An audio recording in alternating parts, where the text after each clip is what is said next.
You can ask her about your therapist or vent about your work. You can ask her about your self-esteem or why your feelings hurt. Ask Kati anything. Sean always claps at the beginning of these podcasts to sync the audio, and it always makes me giggle, and I want to do a little dance like, hey, Macarena, ha. Anyways, hello and welcome back to another episode of Ask Kati Anything. And I know you guys love that song. I love that song. My friend Jules made it for me. She's wonderful. She plays the ukulele. She's amazing, and I miss her. I miss everybody. Doesn't everybody miss everybody? I just want to hug somebody. I ran into a neighbor when I was taking my garbage out the other night, and I was like, oh, a person. But I couldn't. I was like, hi. I was like, interaction, that's not my husband. And she giggled and was like, it's so good to see you. I was like, how are you? It's just weird. We're holed up in our houses and we don't get to chitty chat like we normally do, or hug or comfort, especially comforting each other when we feel kind of terrible. So making time to talk and connect, like Zoom, Skype, all that stuff, make sure you're doing that because it's important and it's very necessary. And if you need to hear it today, we're going to get through this. It'll be okay. Okay. Now I pulled out 11 of your questions because last time I got through 11, and I know somebody had mentioned that I think it must have been their question. I'm guessing that they were like, hey, that last question that you didn't get to, because I gave Sean the list and I forgot to remove the one I didn't get to. And they were like, is that one going to be in the podcast? And it is. It's my first one. So don't worry. I didn't forget. And I didn't, I didn't forget about you. I moved it over to this one. So without further ado, I'm trying to think if there's anything I should update you on. Nothing really. We're just at home. It's funny because I'm like, what do I even have to share with people? I'm not really doing anything. I mean, I'm working, it's basic work, but you don't need to hear about me answering emails or podcast. I mean, it's just what I do. And so, yeah, we're recording this and this is going out tomorrow. So, hey, I hope you're excited.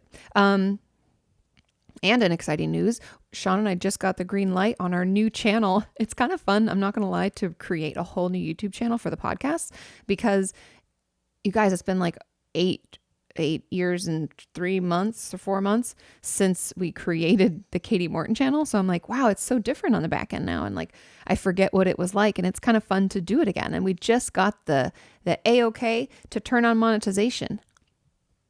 Yay. So I think this month will probably make $1, and I'm stoked because it's just the start and it's really cool. So anyway, I was just excited and I hope you are too. And hopefully this is just a nice distraction from all the chaos that is our world right now. Okay, let's get into your questions because I want to make sure I get through all 11. And you know me, I like to talk. I get excited. I have a lot of things to say. Blah-bitty blue, blah, blah. Okay. Question number 1. I find it really hard to talk about my feelings as a result of abuse and trauma. I'll talk about why that happens. It's very common. I'll often just shut down and not be able to make eye contact. I struggle with this in therapy, so I don't ever feel like I'm making real progress because I'm not opening up. I want to, but it almost feels involuntary. What do I do if I carry so much shame that I can't even tell my therapist what I'm thinking about or feeling? I really love this question because it is so common. You're not alone. The reason that it's hard to talk about feelings as a result of trauma or abuse is kind of twofold. Number one, and it kind of depends on you, right? You might feel like the first portion, you're like, yeah, that's why, or the second portion, or both, okay? So the first reason is that when we are constantly abused, let's say growing up, we were sexually, physically, emotionally, whatever, abused by a parent or a family friend or whomever, can affect our ability to interact with other people because it's kind of, it's complicated. I want to make sure I'm saying this clearly. Sometimes when we're sexually abused, it can confuse what we consider to be love and connection with other people and make it really difficult for us to have healthy connections and interactions with other people in the future because we don't really know what that looks like. However, when it's physical or emotional abuse, it can erode our sense of self and our sense of self-confidence and even put us in positions where it's not really safe to express how we feel. And I even would go as far as to say that people who grew up in households like tons of generations, I honestly think that maybe my generation, I was born in 83, would be one of the first generations to be able to raise children. So like if I had kids, I'm sorry if you're offended by that, but I'm not gonna have kids. But if Sean and I were to have children, we would be the first generation, I think, to have the wherewithal to be like, oh, talking with children about emotions is important. Talking about feelings, letting them feel how they feel. I'm sure other people were doing it before, but I think this is like, there's a major shift. And so I think a lot of us grew up, even myself personally, in a family where you didn't really talk about the bad things. Fighting wasn't good. Like we didn't learn how to communicate how we felt. We were told to be quiet and, oh, you'll be fine, brush it off kind of thing, versus letting children really speak.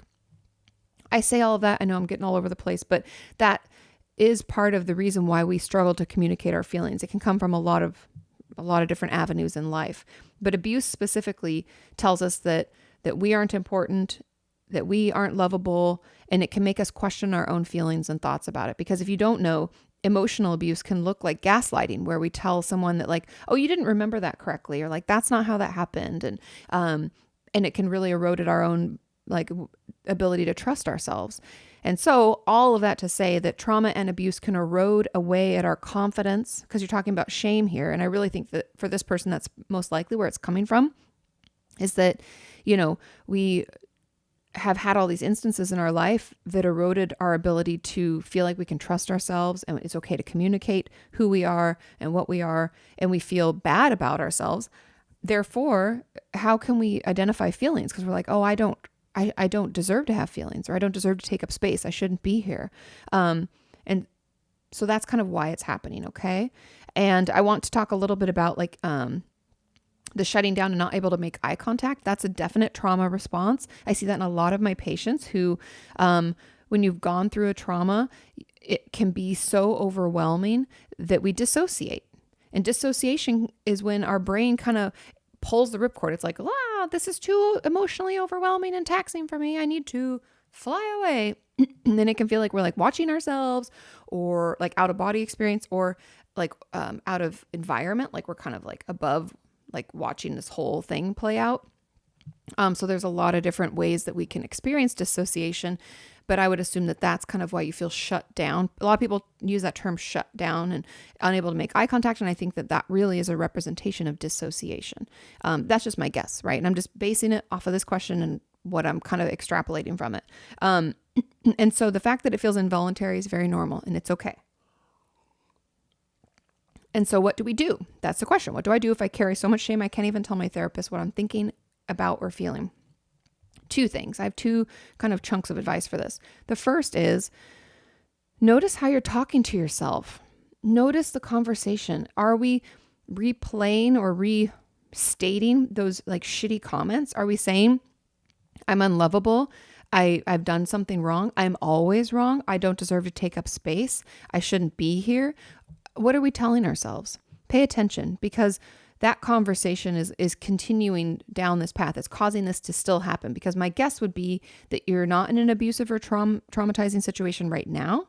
And we're trying to heal. And so those like falsely held beliefs or thoughts that we've had for a long time, we need to start fighting back against them. And yes, it's really hard. And I would encourage you to get onto my Katie Morton YouTube channel and watch my video about bridge statements, because we're going to live in those bridge statements until we can build that bridge from these nasty, not helpful thoughts all the way into positive, wonderful, loving, self-compassionate thoughts. And I know those can feel like worlds apart, but what's the saying? I think I've said this before in this podcast, probably, but like, how do you climb to the top of the mountain? One step at a time. So we're just going to do it one thought, one conversation with ourselves at a time. So pay attention and try to use bridge statements and make those statements a little bit more positive. Like, for instance, an example would be, it is quite possible that I'm not such a terrible person like I thought I was. It's possible. I could believe. Maybe. Boop, that one's done. And so just pay attention, keep doing that. And then I think the second thing is, we have to, how do I want to say this? I think it's kind of like noticing the thoughts, making them more positive, and then using, I guess, feelings charts would be the best, but more than that. So I've talked about this a lot in the past, is like, you can look up feelings charts, which just have words for feelings, because I don't know about you, but sometimes I don't really know exactly how I feel until I see the word of it. And I'm like, yes, I am frustrated or I am overwhelmed. And I might not have recognized that until I saw that. And so printing out a feelings chart and having it, and then taking those feelings words, at least one a day, but ideally try to get to 3 to 5 as you get better at it. But take that feeling word and then describe it in a sentence about how you are experiencing it.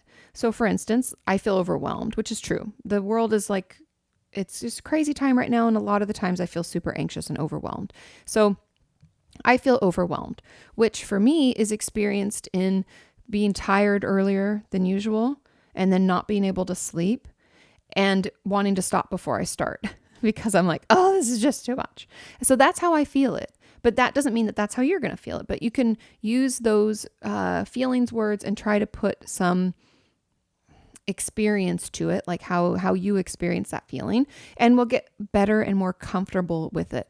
And just an added layer onto that, if we are tracking our feelings, it might be super helpful for you to say something to yourself like, once you've written out that sentence. So like, I feel overwhelmed. And when I feel overwhelmed, I'm tired early, it makes it hard for me to go to bed and I want to stop before I start. And then I want you to end with, and it's completely okay and acceptable for me to feel that. And I know that sounds silly and you probably won't believe it for a while, but even just the fake it till you make it, I'll take it on this one. Because that'll kind of help you fight that shame and let you learn to open up more. And as you get better at this, I think you could bring in some of your lists of feelings and bring that with you to therapy, because it will start to slowly move you in that direction where you can be more honest with yourself and your therapist, and you can, get all that across. Okay. I hope that helps. It gets better, I promise. And working with a trauma specialist is ideal if possible. Okay. Okay. Let's get a little water here. And I don't want to forget, if you're wondering and you're new, welcome. These videos go out every Thursday. My name is Katie Morton. I'm a licensed therapist. I have a channel on YouTube, Katie Morton, where I talk about all things mental health in not this same format. This is more of just a way for me to answer more of your questions, because I know a lot of you've had them, and I used to do these FAQ videos 5 days a week, and that just got to be unmanageable for many reasons. So we're doing podcasts. But if you're wondering where I get these questions, I ask for them on my YouTube community tab under the Katie Morton community tab. I may try to do it under this channel, the Opinions That Don't Matter channel, for the podcasts, but check the community tabs. Make sure you have notifications turned on for that, because I will post in there asking for questions and pull them from it. And every time I ask, I get this time I think I had 280 something, and the time before I had 340 something. There's a lot of questions in there. If you have to ask it a few times, I'm sorry, but ask them. I try to do the ones that have the most thumbs ups. So if you see a question that you're like, oh, that's pretty similar to mine, and I would just love to get that answer, give it a thumbs up, because the more thumbs ups they get, then the more likely they will be answered in the next podcast. Cool? Cool. Okay. Question number 2. For long-term depression that has not been deemed, for long-term depression that has been deemed medication resistant, what are the best next steps? First of all, there's a lot of things in this to unpack. First of all, I don't believe that depression can just be treated with medication. I don't believe any mental illness can just be treated with medication. I know that sounds crazy, and you're probably like, Katie, that's because you're a therapist and you just really want people to come in and see you. All research out there, you can go into Google Scholar and dig to your heart's content. All research shows that with medication plus therapy renders the best result for the patient. So if we're only getting one or the other, it's not as efficacious, meaning it's just not going to work as well. And so I really do not like when people just get treatment through medication, because that doesn't fix the real problem. I truly believe that that most mental illnesses, and I say most because, like I've talked about in the past, my schizophrenic and bipolar patients, I do believe they should see a therapist for a while, but there'll come a point, like all of us, where we just don't really need the therapy anymore, but we still need the medication to manage our symptoms. And so there is a place and time for both, and then maybe we don't need it anymore. But with depression in particular, I believe we really need to work on our thoughts.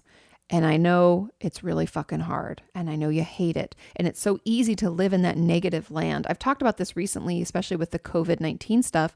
But when like as humans, we're predisposed to seek out threat. Not meaning we go towards it, but our brain scans and tries to perceive any potential threat. Makes sense. It's adaptive. Keeps us alive. We can fight, flight, whatever we got to do from a bear or a predator on the street, anything. We can run away. We can get to safety. Makes sense. However, that also works to our demise when it comes to negative thoughts and actions and things people said 20 years ago. We can recall that negative information because it's a threat to us, our emotional safety.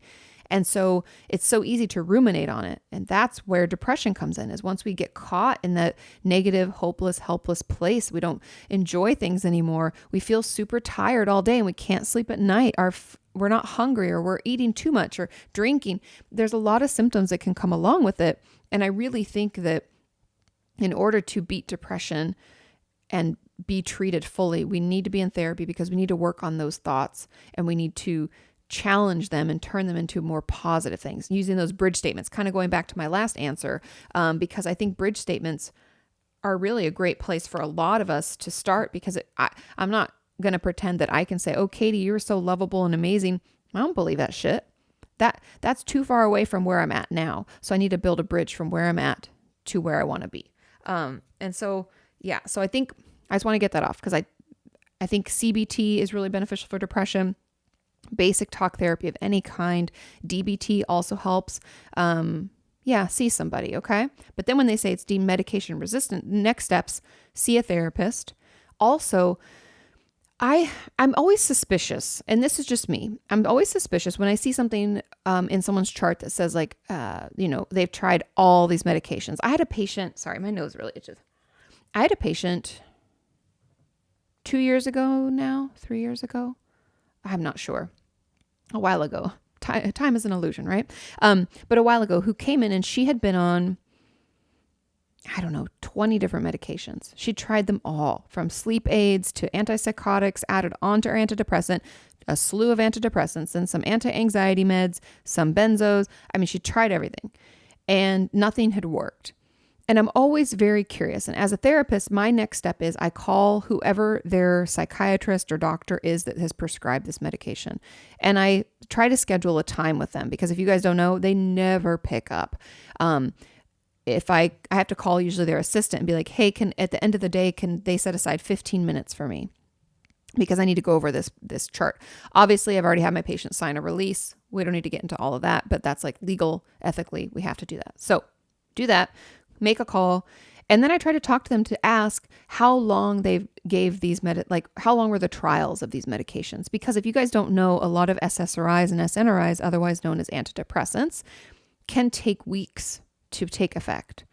And too often my patients will say, well, I didn't sleep very well the first 2 nights, so I just stopped it. I called my doctor and he took me off. I told him I didn't like the side effects, but they didn't ask any follow-up questions. They didn't ask hey, what are the side effects? What is this? When you say you don't like it, is it just because it's a little inconvenient now? Because believe it or not, some side effects go away. I'm not saying you should tolerate really shitty side effects. I'm just saying there's a conversation to be had to see how tolerable it is and if it really is worth discontinuing. Sometimes it is, but sometimes it isn't.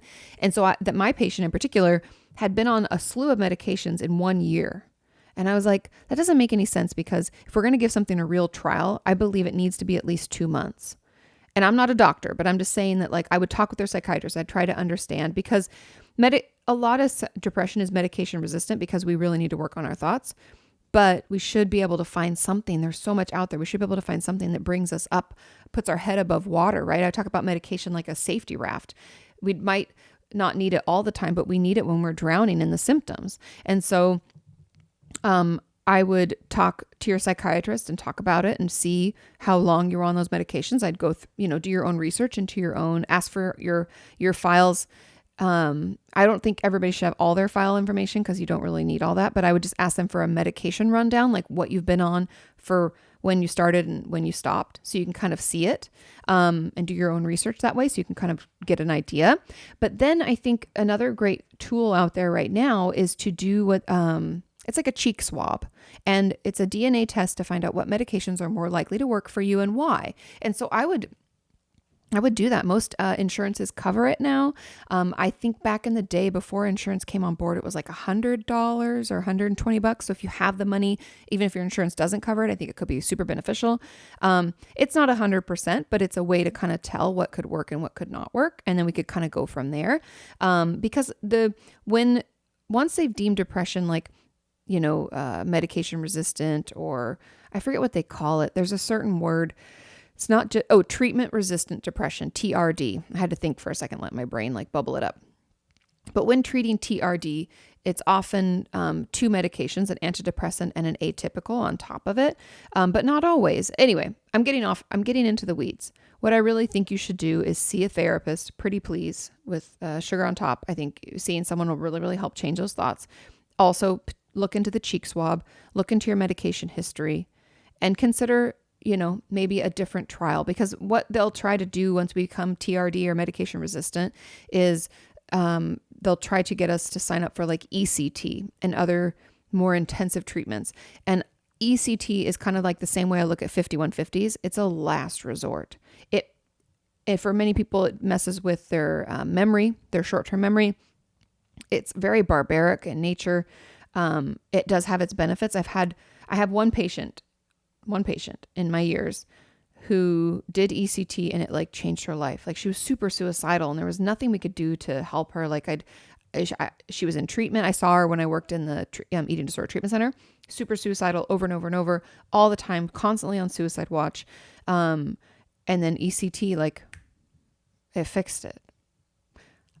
I don't recommend it for everybody, because that's one person out of, I can't even tell you how many people I've seen over the years. So those are kind of my ideas, and I hope that helps you move forward. But yeah, looking into how long you're on medications and why they switched and blah, blah, blah is really, really helpful. And I would also encourage you to see another psychiatrist to get another opinion. Get all that list of your medications and when you started and stopped, and then see somebody else so they can look at it and be like, oh, I wouldn't have done it that way, or whatever. Sometimes it's just nice to get a fresh set of eyes on it. Okay. Question number 3. My first therapy session was supposed to be this week, but it was canceled because of the coronavirus. I know I've been hearing that from a lot of you. I'm so sorry. I feel like I can't handle a whole month in quarantine dealing with everything alone. Any tips for staying motivated so I don't waste all the time in bed feeling shitty? Totally fair. First thing I would try to ask for and try to call that therapist and see if they'll do a Skype session or phone session or anything. I know it's not ideal. I know we'd prefer for it to be in person. Ask if you can fill out any of the paperwork ahead of time. You'll email it back. We have technology. Let's use it. There's no reason for you to not be able to see someone for an entire month. That just doesn't make any sense to me. I know it's ideal, but we are in this, you guys, for quite a few months, I believe. And so I really want you to get the support, because it might be more than just 1 month. We're already 2 weeks in, and schools are canceled for the year, and things are pushed out towards May. And so I really just, see if they'll do that. And then I think the tips to answer the question itself, because that's really my answer, is please call and be pushy. It's okay. It's okay to be pushy. It's okay to advocate for yourself. Who else is going to do it? No one, just you. So advocate for yourself, ask for a session. And yes, it'll be uncomfortable, but we need that support right now. And then any tips for staying motivated so I don't waste all the time in bed feeling shitty. I think the best thing we can do is keep a very small list of things to do each day. And I say small, maybe it's 1 to 3 things. And these are things that we need to do every day. One of those things every day should be eat 3 meals. I know that sounds crazy, but I know a lot of you are either restricting during the day, binging at night, or you're overeating all day, or you're not eating at all. And that when we feel shitty, that happens. And it's hard for us to regulate our hunger fullness. Sorry, my ear is itching and it's in my headset. It's hard, right? We're stressed out. Hunger fullness cues can be off.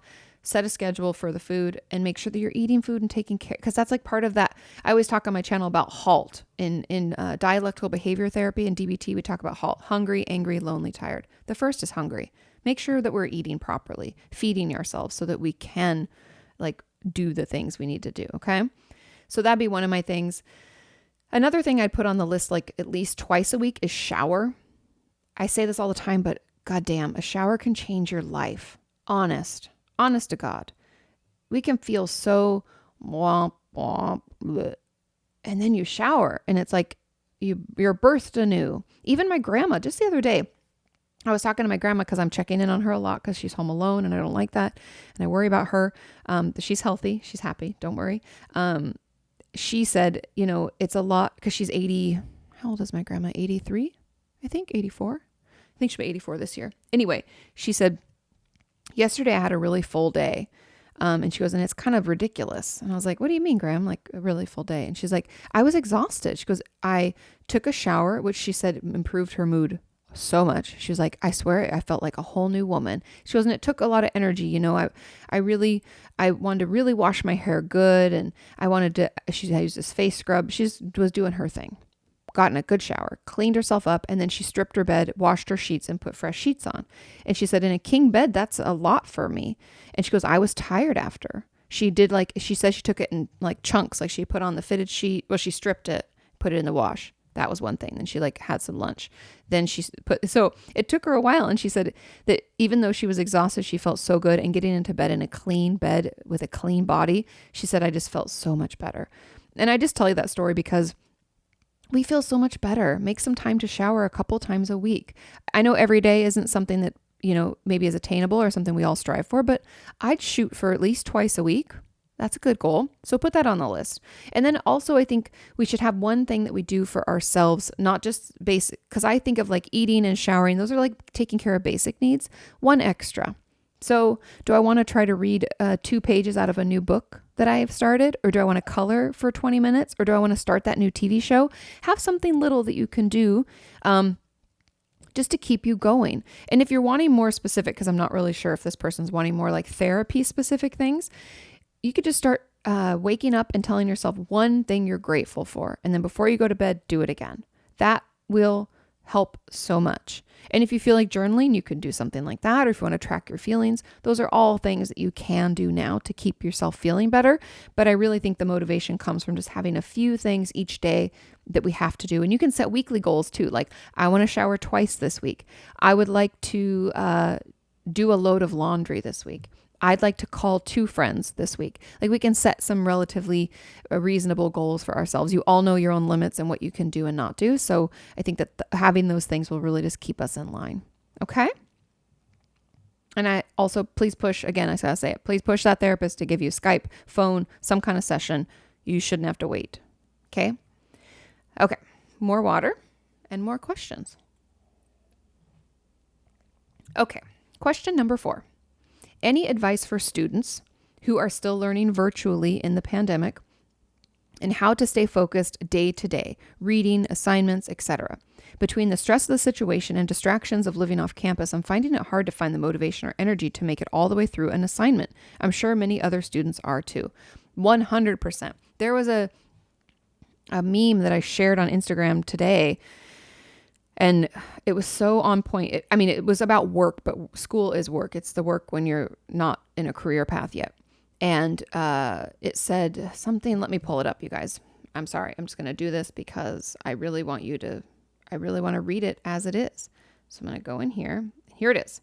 It says, you are not working from home. You are at home during a crisis trying to work. I've heard this twice today, and I think it's an important distinction worth emphasizing. And I cannot agree enough because I think that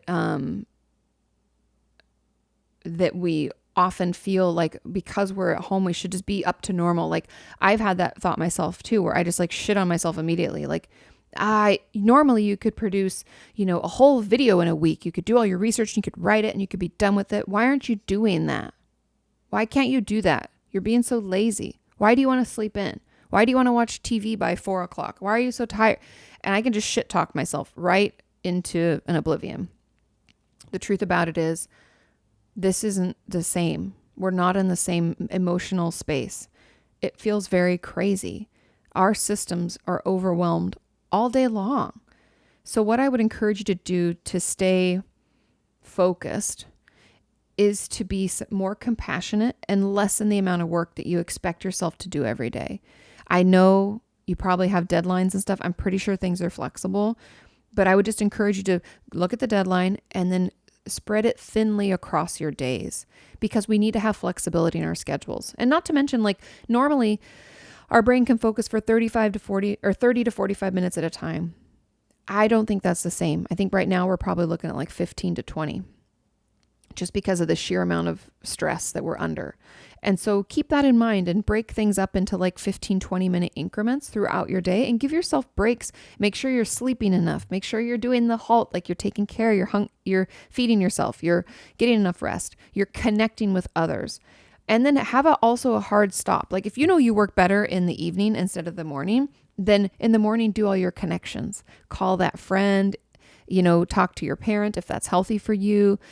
Call your roommate that maybe you miss. Do those things. Connect with people. Get on a live stream, chat in a Facebook group, whatever helps you. Do that. And then in the evening, do your work or vice versa, whatever works for you. But then you have to have a hard out. Like if we work better in the evening, maybe we start work, let's say like 6:00. We need to be done by like 9. Okay, that's fine. 3-4 hours a day right now, I feel like is a full day's work. If you think about it, if we can usually focus for 30 to 45 minutes and now we can do like 15 to 20, it's almost just half. It's just like half of what we could normally do, we can do now. So think of it that way. And I really love another thing for like staying focused and continuing to do work. I love to have lists and I love schedules. And so I would encourage you to either to use your Google Calendar, which is what I do, and I just block out time. Like today, right now, I was like filming AKA because, hey, it has to go out tomorrow. So like, got to get that done. Put that in there, block that time out.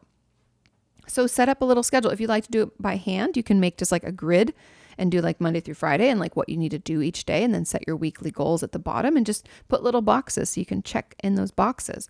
But I really think it's just making time for the breaks. And I know that sounds crazy, but we are not robots.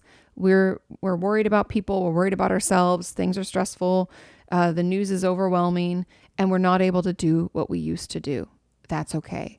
In a way, I feel like, not to be dramatic, but in a way, I feel like as a world, we've been traumatized, and we're in this like freeze state for a while. We're like, oh my God. And then denial, like that didn't happen. That's not real. What's happening? Oh my God. And then it's going to sink in that this is like super stressful to our system, and we might have some hypervigilance and some trauma responses. Give yourself some compassion. You're doing the best you can. But those are some ways to kind of structure your days. And I hope that helps. Like, I really do think having some loose schedule of what you need to get accomplished, but just making sure that instead of thinking that you can do 6 hours a day, we're only going to do 3. And that's plenty. Okay. It's really hard, you guys, and I'm sorry. And if there's a day where you're like, hey, I can't do it today, then we move that stuff from that day into like one of our free days, because we should have 2 free days a week. We shouldn't be doing stuff 7 days. Okay. All right. Okay. Question number 5. I'm currently in high school and want to pursue a psychology or therapy kind of profession. Amazing. What would be the best types of classes that I could take in school or even out of school? Also, what colleges should I look at? Your videos are a big way that I'm currently educating myself. Thank you for being such a positive source. Of course. And that's so cool. I'm excited for you. So being in high school, I really think that the best thing you can do is just take whatever psychology course your high school offers. Until we get into college, I don't really think that we need to be taking a bunch of courses online or taking a lot of psychology classes.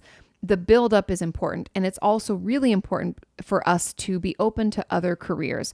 I'm not saying you're not going to make a wonderful therapist and be the best. I'm just saying that I can't tell you how many of my friends thought they were going to be a therapist like me and are not. Like half.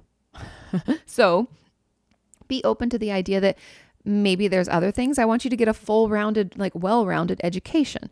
And so I think in high school, like I just took a basic psychology class. If there are classes in the psychology field within high school that you find very fascinating, take those courses. Be interested. Be curious. That's when I'm excited to learn. Like one of my favorite classes in college was called Social Deviance. And it was a psych credit. It was technically a sociology course, I believe. But it worked towards my, towards my units for my major. And I don't even know if it was a really hard class. I think I got like a B in it and I worked my ass off for that B. You know what I mean? But I loved the teacher. I loved the course itself and the information, and I was super engaged. So find things that engage you, that get you excited. Take a wide array of classes, because, yes, that's what you think you want to be, but I want you to be open to other things, because sometimes when we get caught into, I want to be this, I have to be this, and there's never another thing that we can possibly think we can do, we can miss out on something that could be super fulfilling. I mean, who would have thought that I'd be doing a YouTube channel and now a podcast, and that would be like what I spend so much of my time doing? I would never have believed you. I'd be like, what? I mean, first of all, it didn't exist because I'm older than you, you're in high school. I'm much older than you. Anyways, I say all of that just to stay open-minded, and then just be curious, because man, school is such a fun time. Okay. So then back to the other part of the question. When you're in college, there's certain courses you have to get out of the way ahead of time. Like I had to take a Psych 101 course and I think statistics. And then that opened the door to other courses that I had to take for my major. Once I don't know if you have to declare your major or not at your school. We did. And then you work towards that. And then also, what colleges should I look at? Colleges who have a great psychology program. I personally went to a liberal arts school. I went to Pepperdine University, mainly because I wanted to get a well-rounded education. I wanted to make sure that if I decided to change majors, I could do that too. Like I wanted to learn about art history. I wanted to learn, I don't know. I wanted to do music. I was also like a music minor at first. Like I was in choir all 4 years at Pepperdine. So I had a lot of different interests, and I wanted to make sure that my education supported that. But Pepperdine had a great psychology program, and it also had a graduate program. So if you want to stay within the same school, sometimes schools will give more money to their returning their alum from their undergrad to grad. So see if the school has a graduate program that has a psychology major, and or see if your undergrad has a grad school that has a master's or a PhD or whatever doctorate in psychology. And then you could just stay in that school if you want. That's something to look into. And so overall, my advice would be to find a college that feels good for you. I don't think there's any, as long as they have a strong psychology program, there's a lot of universities that are available. And I really think the most important thing when we go to school is to feel good there, to feel like we fit there. I know that sounds so woo-woo or whatever, but I'll be honest, you guys, I applied to 5 colleges and I only got into 4 of them, maybe 5. I don't remember, to be honest. Things that you think you're going to remember and matter to you don't really. But I went and visited all of them. I came down to California with my mom. We went to every college, and there were 3 colleges that I liked out of those 5. There were 2 that like I got into and was like, I don't want to go there after seeing them. And the 3 that I loved were Scripps, which is a Claremont College school, Pepperdine, and Loyola Marymount. And then it was all about just like budgeting and which one was the cheapest. And Pepperdine was actually the cheapest, and I got a scholarship. So I really think when you have to go to the colleges, first of all, find ones that have a psychology program. All those had great psychology programs. Then go and feel them out and see what you think, because you're going to have to spend 4, maybe 6 years if you want to go, if they have a graduate program and you can go right through. But I really think it's more about you enjoying your college experience, being at a school that has the classes you need, obviously, but that you just feel like it's filled with people just like you, that you feel like you belong. And I know that sounds really silly, but it's very important. I can't emphasize that enough. I'm really glad that I did that, because if I would have gone to one of the other schools that, like for instance, one of the ones I didn't like and didn't fit for me, I had like a crazy scholarship, you guys. It would have cost me like nothing to go. And my mom was so nice. I remember her turning to me and just saying, if we'd been able to visit earlier, you would never have applied. And she was right. I would never have applied. So why should I feel bad about the fact that I didn't take that scholarship? I just didn't like it. It didn't feel good to me. The people were kind of weird, and it wasn't my type of thing. And I don't know, it just didn't feel right. So trust your gut, find a place that feels right, but make sure it has a great psychology program, and you're going to be great. And I'm glad my videos are educating you. If you have anything that you're wanting me to do more about, just let me know. But yeah, and really also, sorry, I'll wrap this up, because really the final piece that I have is that when we're in school, undergrad is important because our grades should be good so we can get into graduate school. But graduate school is really when we get to dive into psychology like a lot. Like I definitely had like 2 or 3 psychology courses in undergrad per semester. So that's a lot of school, but you're doing all sorts of other things because you have to get your prereqs. I was in choir. I was also in a sorority. There was a lot of things going on. And so I think that, graduate school is really when you get to kind of hone your craft of being a therapist, learning about medication, how to talk to psychiatrists. You're learning about actual therapy and how to practice that type of therapy. That's really where you get to dig in. I feel like undergrad is just kind of like laying the foundation. But you're going to be great. Okay. Question number 6. What are ways to maintain connection and feeling safe in video therapy or telephone sessions? My therapist has switched to video sessions to practice social distancing, and I'm finding it really hard to feel connected and safe. I have a lot of ideas for this. There's a lot of things I've used with my own patients and things that I really think could help, honestly, any of us who are doing things from afar. And the first is, and this might not be possible, but something that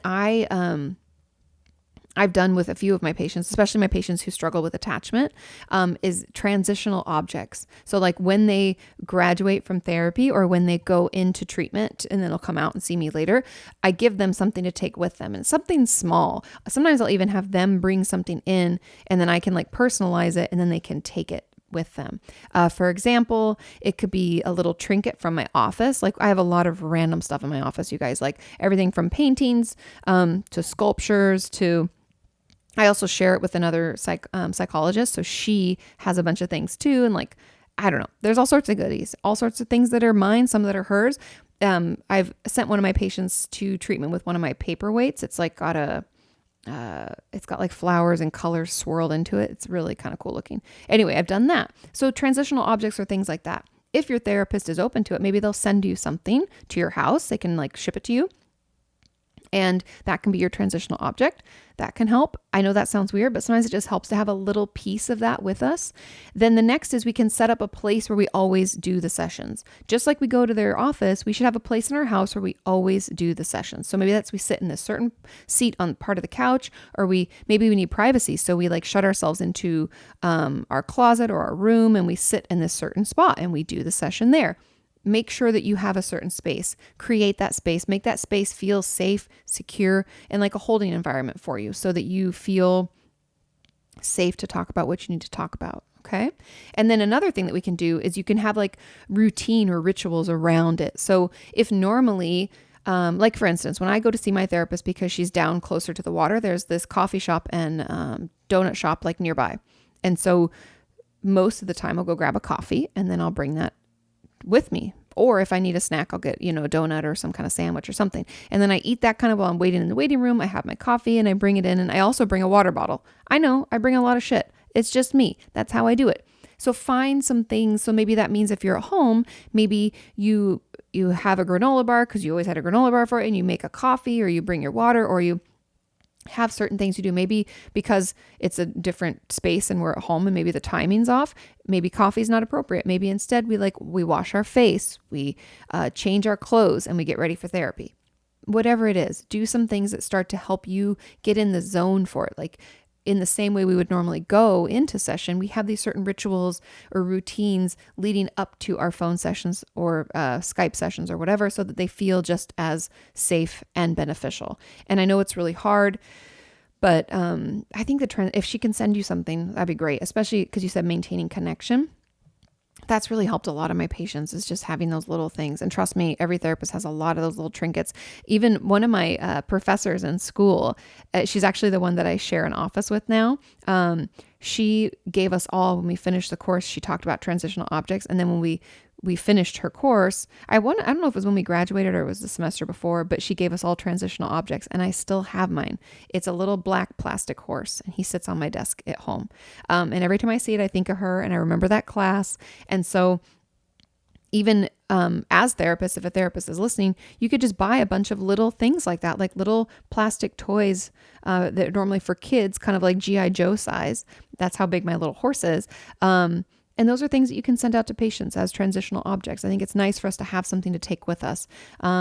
But yeah, even some of my patients always put blankets over their legs when they sit. And so if you make sure you do that at home, like try to recreate the safest space that you can.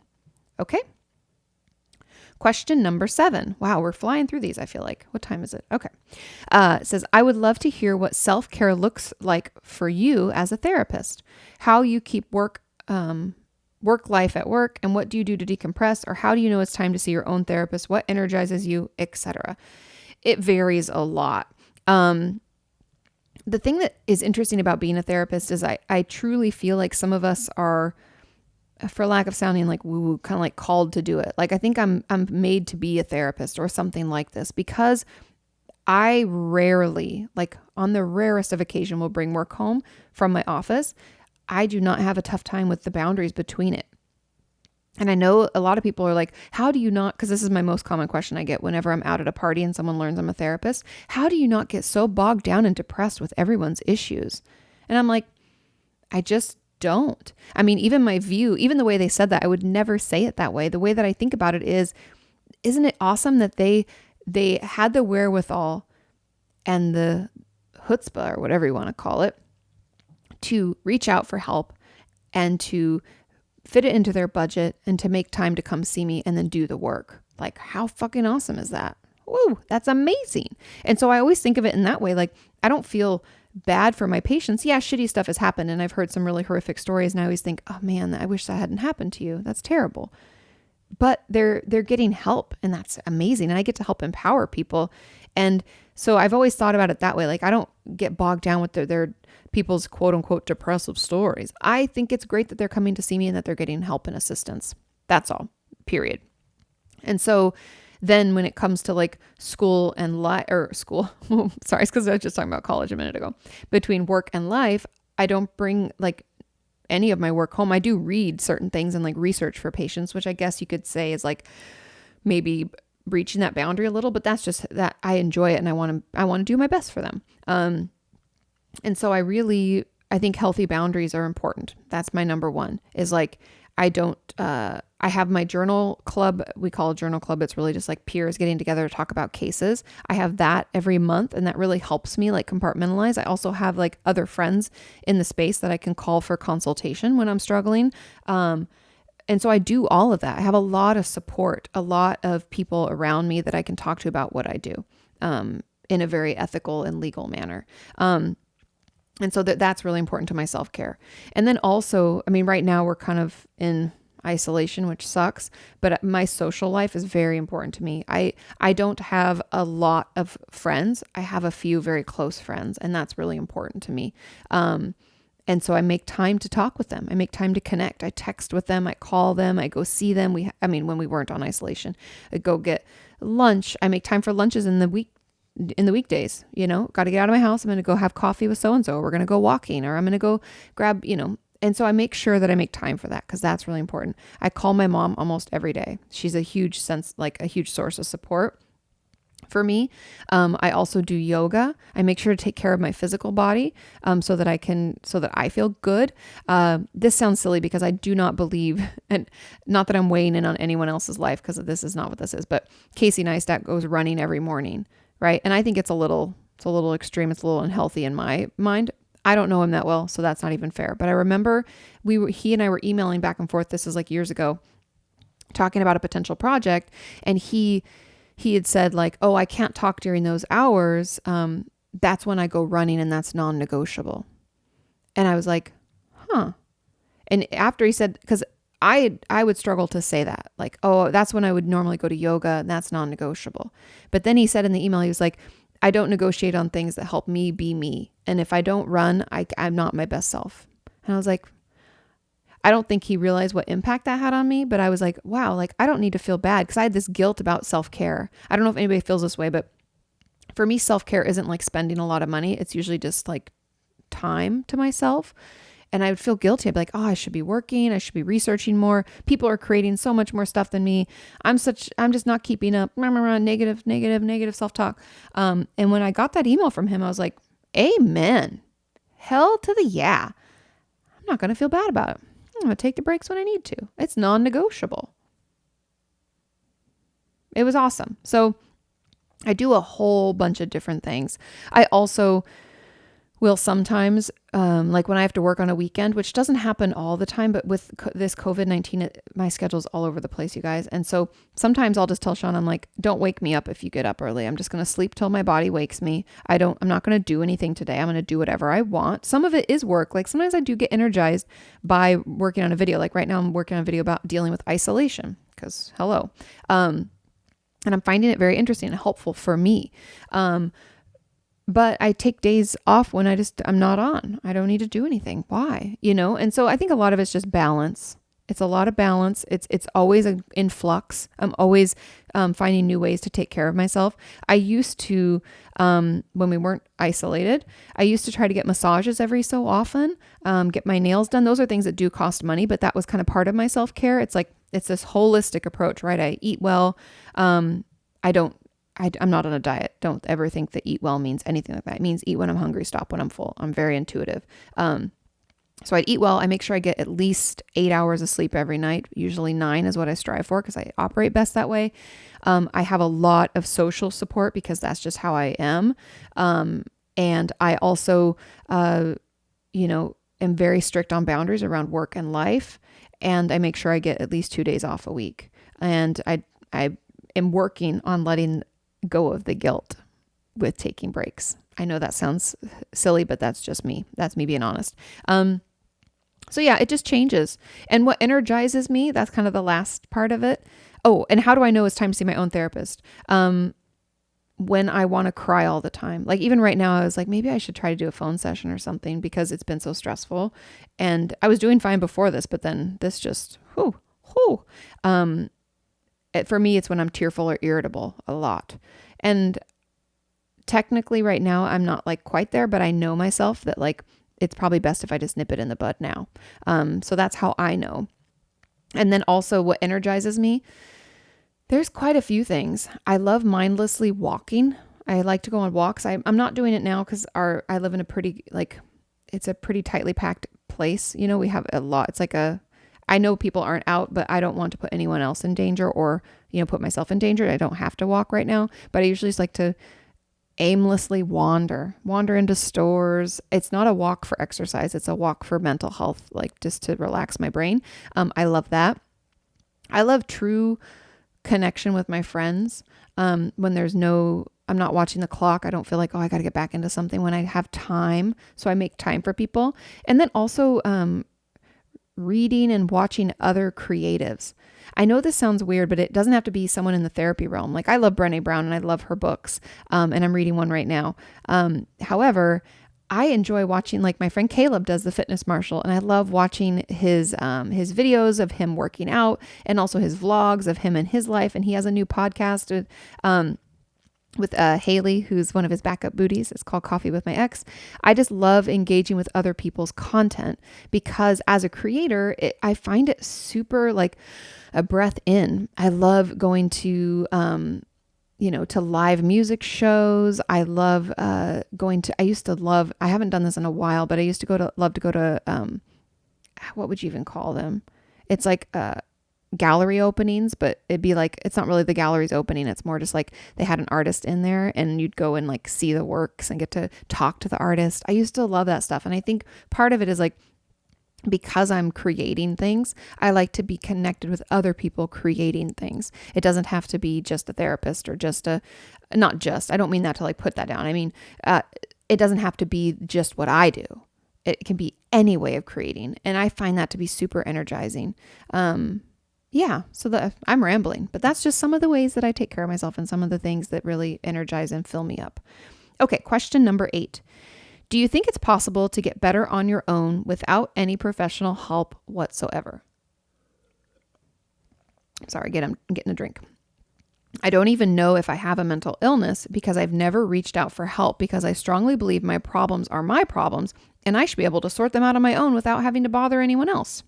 Is trying to get better a waste of time if you're just doing it alone?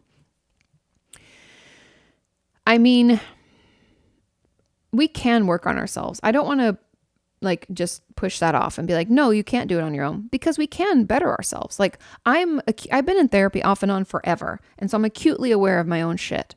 And I call myself on my own shit sometimes. But a therapist is great because they'll call me on the shit that I am not even aware of because of I'm just like so focused on something else. And so, not to mention that a therapist and getting actual professional help, because there was a question last week about somebody saying like, how come you can't therapize yourself? And I was like, because I can't, because that's not how it works. And so with regard to this, I think the reason that we need that professional help is because even if I know something's bad, let's say I know I was traumatized, how am I going to push myself to talk about it and process it? And how am I going to know when it's all better? I might not even have the knowledge to understand that. But even if I do as a therapist, I know that I'm not going to challenge myself or be able to ask myself the right questions. I'm too in it. I'm involved. I can't see out. It's so nice to get that outside perspective, and it's so important to our recovery and our own, support. And I don't even think that you have to be sick and have a diagnosable mental illness to see someone. We should all see someone. We go in and get physicals every year to check up on our body, and we go see a doctor if we don't quite feel right or if we've been sick for a while. Yet mentally, we can be struggling for years and not see someone. Go see someone. I promise, we're not scary. And so I really think that we will make the most progress if we actually see a professional. It's not a waste of time to work on ourselves, because the thing that I think a lot of people forget is when you see a professional, that doesn't mean you don't do work on your own. It actually just means that you're doing both, because we can work on our own, but you'll be surprised when you hit those roadblocks, like cannot pass. You'll have like a limit to what you can do on your own. And then the therapist or other mental health professional takes you past that blocker all the way to where you want to be, to that goal. And so there are things that you can do on your own. I don't think it's a waste of time. However, I do believe that you should see someone because it's really helpful to get an outside perspective and to get some insight and tools and techniques that you probably don't know anything about or don't know how to apply them directly to you. And you're not going to bother anyone else. I enjoyed how this person said, like, without having to bother anyone else. You don't bother a therapist. We get into our career path and our job to do this because we love it. We love helping people. We love being supportive and guiding you into a better version of you. So there's no bother. Okay. Question number 9. I would like to hear more about self-compassion. What are the techniques? Self-compassion is something that we all need more of. And that's why I talk at length, ad nauseum, if you want to say, about positive self-talk. Now, I know if we just wake up today and all of a sudden are like, I'm beautiful, I'm amazing, everybody loves me, this is so cool, we're not going to believe it. That's bullshit. Our brain's like, oh, that's not true. I haven't heard this thought before ever. And it ignores it.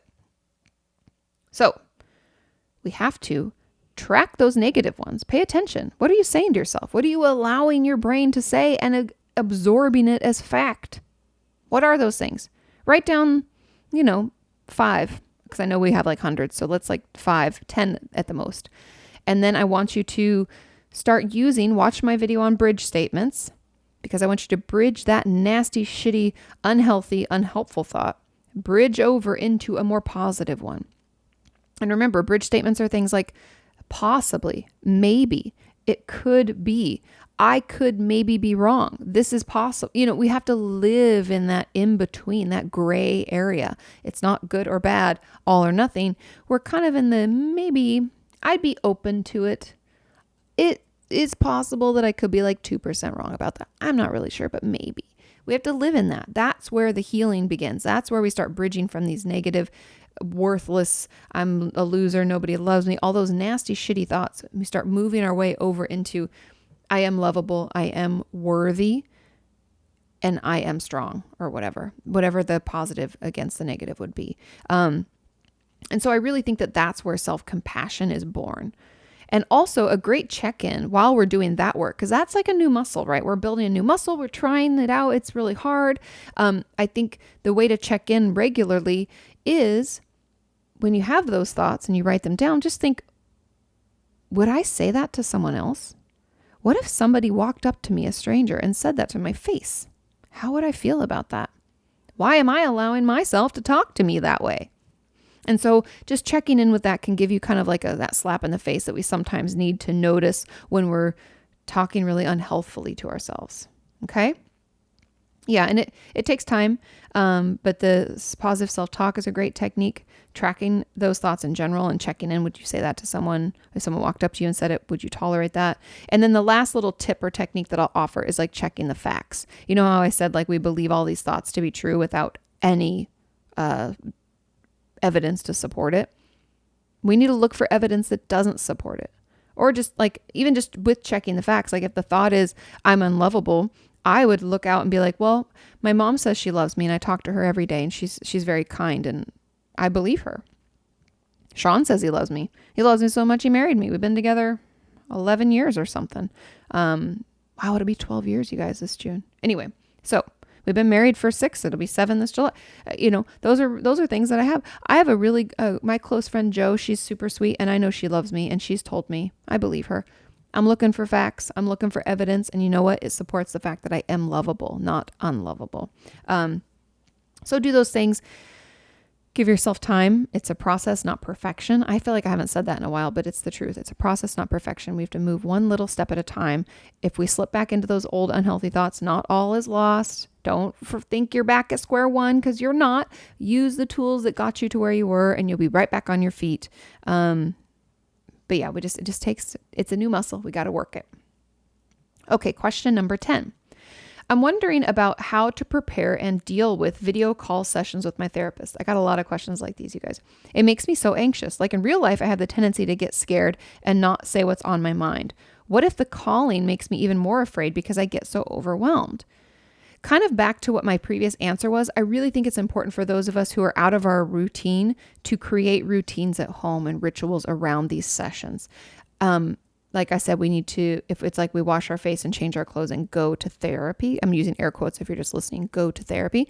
And we go to that spot in the house where we have privacy and we feel good about it. And we sit and we have our session. If that means we make a coffee and we take it with us, we need to do that. And then with this, so all the things that I said before apply to this. However, I wanted to add this one in because they're talking about anxiety and being so overwhelmed. We need to find ways to soothe our system. And I've talked about that kind of like in the videos on my Katie Morton channel about dealing with the anxieties of COVID. And then also even a live stream. And then the next video was one about like managing panic, like 7 tips for managing panic. And I really think we need to find ways to soothe our system. That could be, tightening and releasing the muscles in our neck and shoulders and in our jaw and because those muscles are tightened when we're in this stress response. Or they're involved in the stress response, I should say.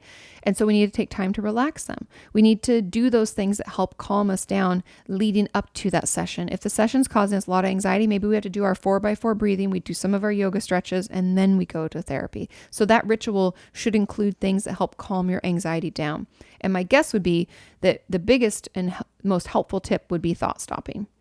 I think everybody needs to do some thought stopping right now because we're spiraling into a pit of despair and we don't need to. So I would encourage you to remember, like whenever you feel this happening, walk yourself through your favorite vacation, your favorite memory, or make one up. Tell me a story about you and your best friend and what you're going to do and the trips you're going to take. In as much detail as possible using all 5 senses, I want you to do one of those things so we can stop those thoughts from spiraling and we can stay focused on the present and we can get out of that like worry cycle. But it does get better. Stick with it. And I'm glad that you're able to do the video call sessions. And you can even talk about it in your session. I think it's 100% okay to bring up the fact that this is awkward and it feels weird and you don't know if you like it, and then talk about that. And I felt more anxious than normal. I'm not sure why. A therapist's job is to kind of ask questions, help us better understand our process. So ask those questions. Okay. Final question. Question number 11. Can attachment styles change over time? And if so, can it be done in a way to improve our mental health? I really like this because, first of all, of course, our attachment styles can change. Let's say we were raised in not a very healthy environment. Therefore, we have like a disorganized style of attachment. If we work in therapy to heal ourselves, we can go back to having a secure attachment. I think a lot of people, and this was a great question because I never thought about the fact that we assume attachment has to happen when we're a kid. And yes, the first year of our life, we're like open for attachment, and our parent has to come when we cry and do all the things that a parent should do, a good parent should do, so that we can foster and cultivate that healthy and secure attachment. However, if we didn't get that, that doesn't mean that we can't create that later. We can't heal and have secure attachment. I've had a lot of patients come out of icky situations from their childhood to have whole, like healthy, happy relationships with regular, secure attachment. So if we work on ourselves, it can definitely change. And it can also switch from one unhealthy attachment style to another, which like it can go from being, because the 4 types of attachment, if you don't know, are secure, insecure avoidant, insecure ambivalent, and disorganized. Just FYI. And then, so I'm reading my notes because I made some notes on this one because I wanted to make sure I didn't leave anything out. But it can also switch from one unhealthy attachment style to another, which if you think about it is actually more of like the disorganized type of attachment, but we can definitely toggle between the unhealthy ones. I think it's kind of like how we're coping in that moment or with that certain person or certain relationship or situation. But yeah, I think that's really it. And if so, can it be done in a way I think if we do work on ourselves, the attachment style can change to improve our mental health overall, because we'll stop feeling that like push pull, that all that anxiety will slowly go away because we'll have better ways to manage it and healthier ways to manage it. Okay. Thank you so much for watching and listening. I hope that this is helpful. I know that these podcasts are kind of different because they're all over the place with a bunch of different questions, but I really enjoy being able to take the time to answer more questions and also to get to hear from you, like what you want to hear more of and what you are wondering about or worrying about. And I'm just happy I can be a resource. Stay safe, you guys. Stay home. Take care of yourselves. Okay. What is it called? What do they call it? Shelter in place. We don't want to put anybody else in danger. The sooner we all shelter in place, the sooner we can get this under control. I love you all, and I will see you next time. Bye. Kati Anything. You can ask her about your therapist or vent about your work. You can ask her about your self-esteem or why your feelings hurt. You can ask her why breakups suck or why you've hit a plateau. Inquire all